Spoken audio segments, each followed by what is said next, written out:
Dear students, researchers and teachers, अस्सलाम वालेकुम। मैं डॉक्टर हुमैरा बानो आपकी खिदमत में हाजिर हूँ अपने चैनल यूनानी विजडम के साथ।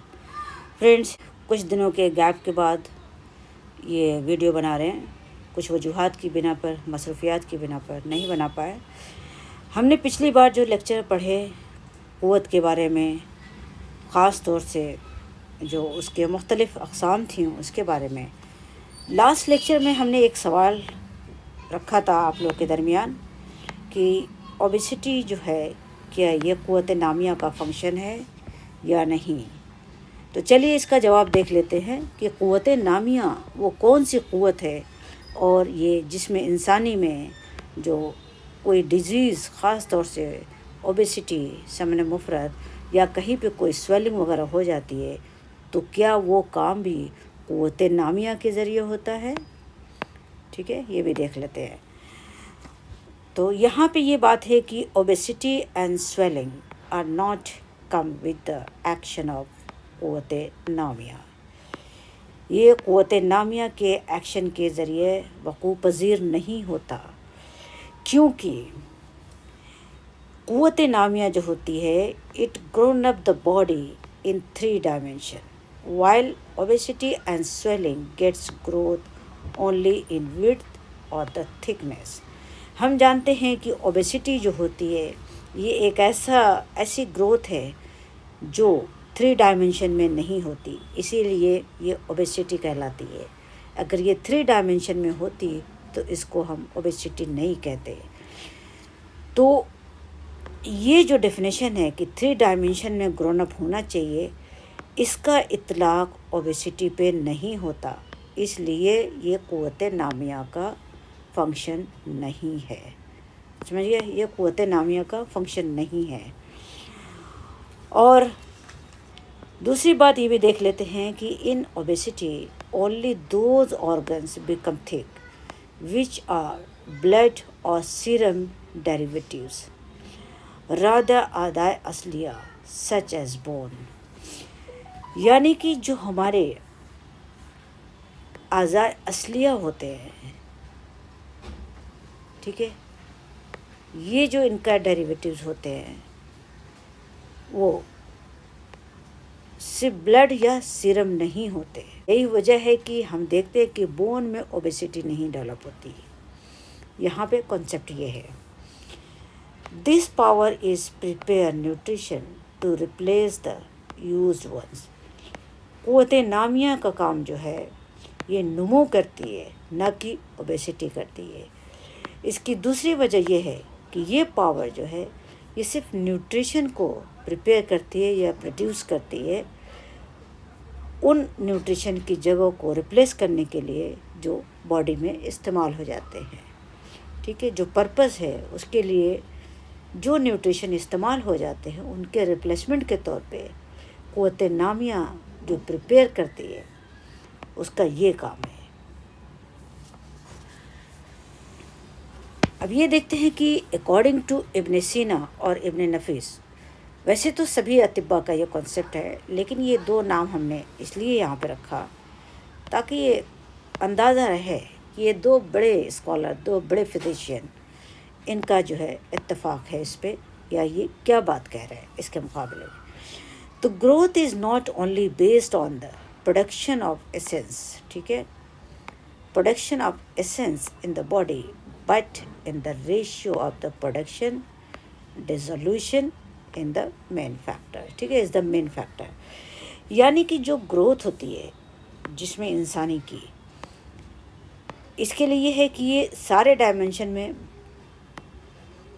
बराबर होनी चाहिए। ठीक है, यानी तीनों में इनका जो चौड़ाई है और जो लंबाई है, इन सब में ये बराबर होना चाहिए। ठीक है,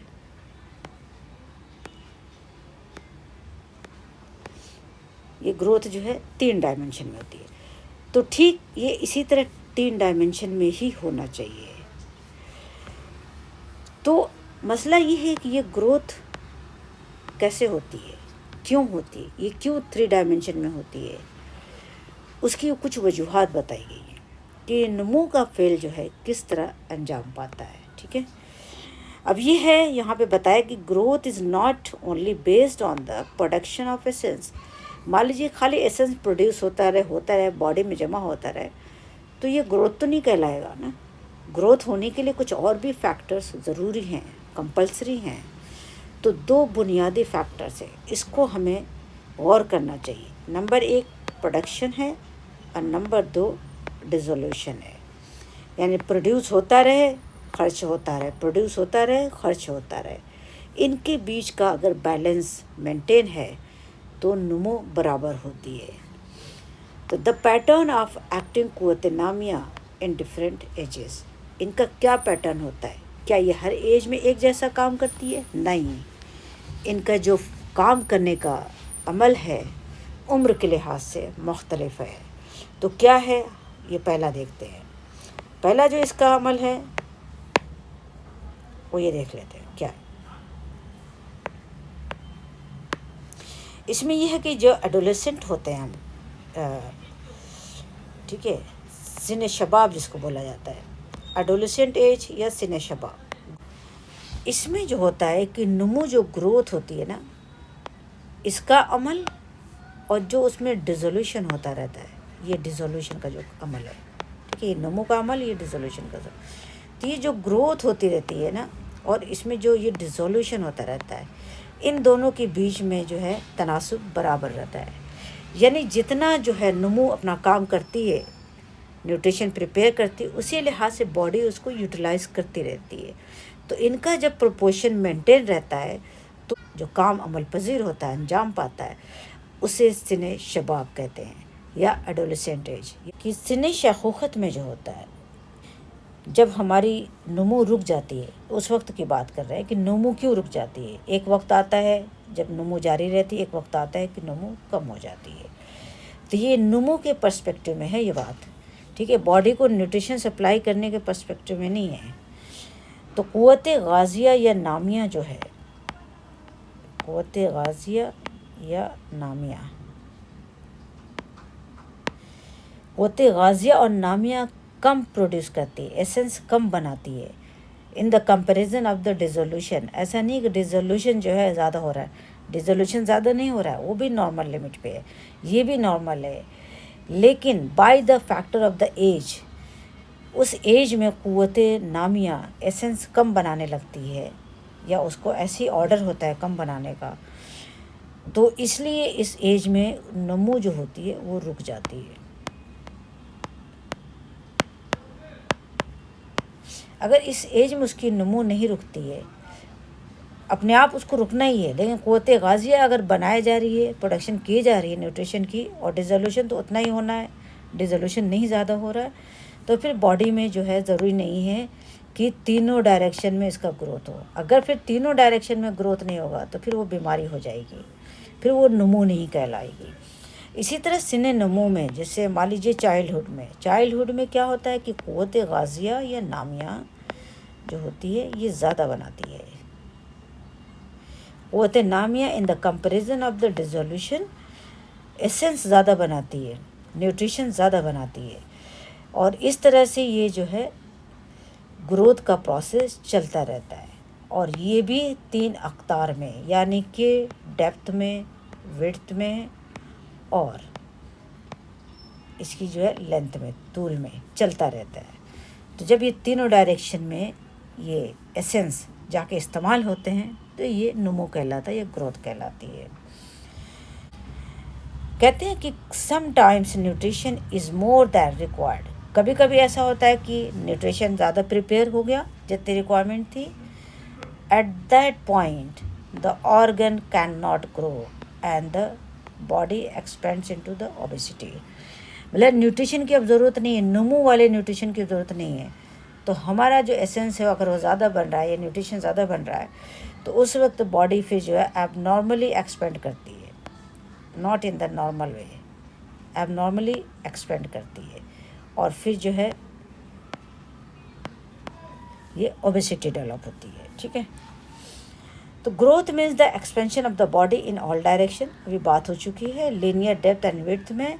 इन द सेम वे बिफोर सिने वकूफ़ a person may develop high resolution, and thinning of the body such as in the malnourished children. ऐसा भी हो सकता है कि सीने वकूफ़ अभी आया नहीं, लेकिन उससे पहले ही जो डिज़ोल्यूशन है वो ज़्यादा हो गया और उसके नतीजे में बॉडी जो है थिन हो जाती है, और इस तरह की कंडीशन को फिर हम सीने वकूफ़ नहीं कहते हैं बल्कि माल न्यूट्रिशन कहते हैं। जैसा कि हमने अक्सर देखा है कि बच्चे माल न्यूट्रिशन का शिकार हो जाते हैं और उनका ग्रोथ रिटार्डेशन हो जाता है। उसके पीछे यही वाला कॉन्सेप्ट है, ठीक है, यही वाला कॉन्सेप्ट है, ये एट्रोफिड हो जाता है, ठीक है। अच्छा, इसके अलावा है कि without disease no room for decline और decreased body dimension in the mean of height, width and depth और वेट। कोई ऐसा जो है कॉन्सेप्ट नहीं है कि बिना किसी बीमारी के ये जो प्रोसेस है ये गड़बड़ हो जाए, कि चाइल्डहुड में ही रिटार्डेशन हो जाए, ग्रोथ रुक जाए और सब कुछ बराबर हो। ऐसा नहीं है। अगर रुक जाता है तो वो बीमारी कहलाती है, और अगर किसी की ग्रोथ एक्सेसिवली होने लगती है जबकि उसका सीने वकूफ़ हो जाना चाहिए तो वो भी बीमारी है।